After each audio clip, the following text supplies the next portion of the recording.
So we talked about this a lot over the years, y'all. And when you see players eventually become first-round draft picks, Quay Walker, Devontae Wyatt, there's someone, I don't know that this is going to happen for sure. Like, this guy is certainly going to rocket up the list. I don't know about that. But this next guy I'm about to name, he is a guy that's got serious potential to do massive damage for the Dogs in 2024. And today he was named a semifinalist for the Lot Award. It's Jaylen Walker. Now, Jaylen Walker is that guy who makes a lot of tackles in a lot of big games. And he's not got the flashing lights and all of the headlines and so forth. But he's out here blocking punts, making sacks in the SEC championship game, making plays in the national championship game, and against TCU in 2022. I know we talk about 2022. It was a 2023 national championship. It's 2022 season. So, Jaylen is a guy that he's at a spot that Georgia really develops well. Linebacker. He's a playmaker, man, and like his trajectory at Georgia is very similar / exactly the same as all these other guys that I've talked about that are not thought about in any way at the conference level or nationally, but then all of a sudden you get to their senior year and you're like, where'd that come from? Well, the answer is that came from development. That came from years and years of working, and now it's not your time, but you've earned your spot. And I think that Walker is a guy to very seriously pay attention to. He could be someone who makes a play like Keely Ringo did. So I saw where he got on a lot trophy today, and same thing with Malachi Starks. I mean, Malachi Starks is a star. We've known Malachi Starks has been a star for a long time. Jaylen Walker, I'm telling you, people forget about him because of just how good the linebackers have been. But he has made play after play after play at Georgia. He's been so good for such a long time that I think he's a guy to pay attention to as we get ready for the 24 season, which is right around the corner, by the way.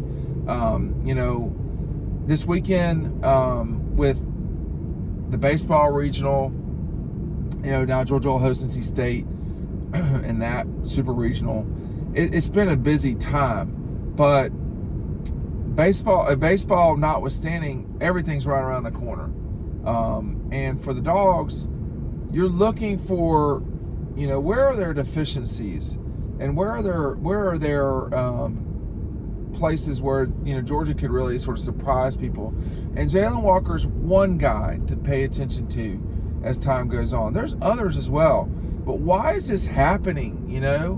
Why do guys just sort of, when no one expects it or you weren't certainly expecting it, why do guys like Jaylen Walker just come out of the woodwork, it seems? Well, A, they're recruiting these guys. B, they're developing them. So Jaylen Walker was not a 5-star recruit, but he also wasn't a 3-star guy, and he was at a place in his time coming to Georgia where he was gonna have to develop. I mean, the linebackers on the field when he got there was Nakobe Dean. Quay Walker was a first-round draft pick. I mean, there were just guy after guy after guy, and he didn't transfer or anything like that. And sometimes that's the right move for guys, but in his case, it wouldn't have been. I think he's got a tremendous opportunity here with the schedule Georgia plays. The name brands. You've got Texas, Alabama, Ole Miss is going to be a ranked game on the road. Clemson, Auburn, Florida. I mean, if you were trying to, the only teams that are not on the list here are Notre Dame, Ohio State, Michigan, teams that aren't in the SEC. So, and you got, you're grabbing Clemson along the way. And it's just such a spotlight season, and guys like Jaylen Walker have the capability to do it. But I think, mean, he flashes so much, constantly flashes and makes plays. He's been a really good player for Georgia over time and through the years, but this could be a breakout season for him. And I go back to Devontae a lot and Quay Walker a lot because they were guys that definitely, I think Quay Walker, Devontae too, though. I mean, they both fall in the same category. But they were both guys that were not going to be first-round draft picks for sure. And they were going to be, they were guys that had to come in over time and get better. And they did. And then when I say over time, I mean even that last year. Even their last 6 to 12 months at Georgia, they still had work to do. I'm sure Jaylen Walker's the same way. I mean, I'm not a coach at Georgia. I don't know all the details of that stuff. I'm not going to act like I know stuff I don't know on that front. But, this guy has tremendous potential to go and be great. And the schedule sets up to where he can do that too. So I want to see if he will. And what I would say is this is the reason why you go to Georgia. So you have this chance, the opportunity to be in spotlight games. I mean, Jaylen Walker, Carson Beck, guys like that who are going to play in the NFL.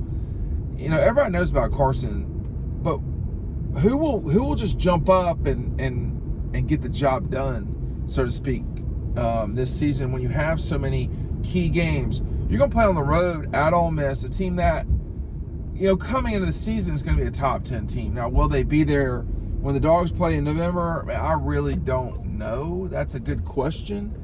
They could be, but I wouldn't, I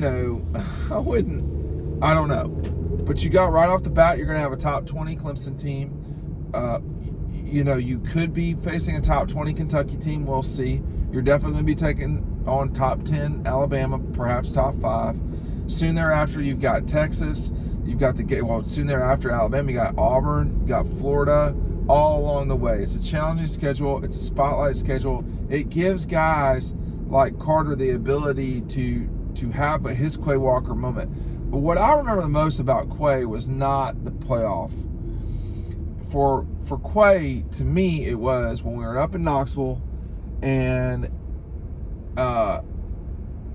he made play after play after play. It was constantly sacks, tackles for loss. If it wasn't one thing, it was another. And the guy was just, it seemed like he was all over the field, probably because he was all over the field. And we have pictures from that game where he's got Hooker just completely tied up. I'm pretty certain it was in Hooker. It might have been, I'm getting Hooker and Milton confused, but I know it was up at Neyland, and he just played so well. But this is the opportunity that you've got if you are a guy that has played at Georgia for a long time. You're coming into your senior season, and you've got such good development along the way, with Schumann, Kirby. For a long time, and I'm not sure I believe this as much anymore, because there's you have to trust what's happening. You can't believe one thing happens and it always happens forever. But Clemson did a great job for a long time of taking guys and developing them. And it was harder to say that with Georgia because of the level of player that they were sending to the NFL was so good to get, like Nick Chubb, Sony. Those guys, they were stars when they came to Georgia. But then, like, here lately, I mean, it's just so obvious with Devontae, with Quay Walker, with McConkey. There's just so many guys that have been put into the league by this program. You expect it kind of now. Okay, which guy is coming out of nowhere to be a first round or a top 50 pick? That was, it wasn't out of nowhere, but in terms of recruitment, that was McConkey this year. I mean, and so who will be this year's McConkey? I mean, think it might be Jaylen Walker. Time will tell, and we will see. Thanks for watching.